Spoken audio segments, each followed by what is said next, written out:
দুর্নীতির বিরুদ্ধে zero tolerance নীতি বিজেপির, আর সেই নীতি গ্রহণের পরই দুর্নীতি দমন শাখা বা এসিবির তৎপরতা নজরে পড়েছে বিভিন্ন জেলাতেও। একের পর এক ঘটনায় ঘুষ ও দুর্নীতির অভিযোগে সরকারি কর্মীদের বিরুদ্ধে অভিযানে এসিবি। হাওড়া, পূর্ব মেদিনীপুর, ঝাড়গ্রামে ইতিমধ্যেই হাতে নাতে ঘুষ নেবার দায়ে ধরা পড়েছে সরকারি কর্মচারীরা। ঝাড়গ্রামের তালিকায় আরও একজন। অবৈধ বালি কারবারের মান্থলি টাকা নেওয়ার অভিযোগে ঝাড়গ্রাম থানার এক কনস্টেবলকে গ্রেফতার করল এসিবি।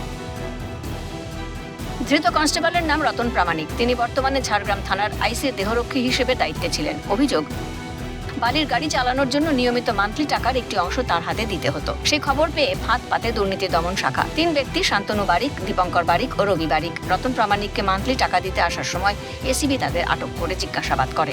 তাদের মোবাইল ফোন পরীক্ষা করতেই তদন্তকারীদের হাতে গুরুত্বপূর্ণ সূত্র আসে। তদন্তকারীদের দাবি, তাদের ফোন থেকে কনস্টেবল রতন প্রামাণিকের ফোন নম্বরটি পাওয়া যায়। পুরো ঘটনায় মোট 5,70,000 টাকা উদ্ধার হয়েছে বলে জানা গিয়েছে। ঘটনার পর ঝাড়গ্রাম থানার চাইল্ড ফ্রেন্ডলি কর্নারে দীর্ঘক্ষণ জিজ্ঞাসাবাদ করা হয় ধৃতদের। পরে রতন প্রামাণিক সহ 4 জনকে গ্রেফতার করে কলকাতার উদ্দেশ্যে নিয়ে যায় এসিবি। কেন্দ্রীয় প্রতিমন্ত্রী সুকান্ত মজুমদার বলেন, এই সরকার কোনোভাবেই দুর্নীতিকে জায়গা দেবে না।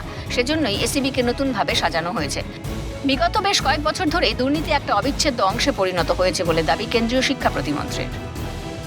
এই সরকার আসার পর থেকে আমরা ভোটের আগেও বলেছিলাম, আমাদের মুখ্যমন্ত্রী দায়িত্ব নেওয়ার পরেও বলেছেন যে উনি করাপশানকে, আমাদের সরকার, এই সরকার করাপশানকে কোনো মতেই কোনোভাবে কোনো জায়গা দেবে না। সেই জন্য জানেন আপনারা, এসিবিকে নতুন করে সাজানো হয়েছে। এই যে আমাদের সিস্টেমের মধ্যে বিগত বেশ কয়েক বছর ধরে, 15 বছর বা তার থেকে বেশি সময় আমি বলবো, corruption has become a integral part of the system. এই জায়গা থেকে আমাদেরকে বেরিয়ে আসতে হবে। আমরা চেষ্টা করছি, আমরা আশা করি সফল হব। পঞ্চায়েত মন্ত্রী দিলীপ ঘোষ বলেন, বিগত সরকারের আমলে দেখেছি প্রকাশ্য রাস্তায় পুলিশ দাঁড়িয়ে চাঁদা তুলছে। এই সরকারের আমলে সে সমস্ত বন্ধ হবে।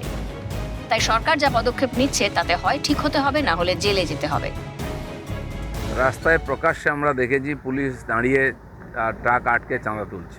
বহু অভিজ্ঞতা আমার আছে। খড়গপুর থেকে রাত্রে কলকাতা আসতে গেলে লম্বা লম্বা 1-2 কিলোমিটার লাইন হতো ট্রাকের। একটা পুলিশ, 2টো সিভিক মিলে সমস্ত হাইওয়েকে আটকে দিয়ে এক একটা গাড়ি ছাড়ছে আর টাকা নিচ্ছে। ভিডিও আমরা করেছি সেই সময়, কেউ শুনতো না। এখন এই সমস্ত বদমাইশি বন্ধ হবে। পুলিশ যদি প্রথম ঠিক না হয় তাহলে প্রশাসন ঠিক হবে না। তো সেই জন্য যে চাপ সরকার দিচ্ছে এখন, এ সমস্ত কিছু হবে। যারা ঠিক হবে না তাদেরকে জেলে যেতে হবে। প্রশ্ন ঘুরছে ঝাড়গ্রাম থানার অন্দরেই। একজন সাধারণ কনস্টেবল কিভাবে এত বড় অঙ্কের টাকা আদায়ের সঙ্গে যুক্ত হলেন? এই কর্মকাণ্ডের পিছনে কি আরও কেউ ছিলেন? থানার কোনো অফিসার বা প্রভাবশালী ব্যক্তির মদত ছাড়া এত বড় পরিমাণের টাকা আদায় কিভাবে চলছিল, তা নিয়ে উঠছে প্রশ্ন। অবশ্য তদন্ত চলছে। রতন প্রামাণিকের সঙ্গে আরও কেউ যুক্ত ছিলেন কিনা, বালি কারবারের মান্থলি আদায়ের পুরো চক্রে কারা জড়িত, কিংবা থানার অন্য কোনো আধিকারিকের ভূমিকা ছিল কিনা খতিয়ে দেখছে দুর্নীতি দমন শাখা। ঝাড়গ্রাম থেকে বিদেশ বেরার রিপোর্ট, ক্যালকাটা নিউজ।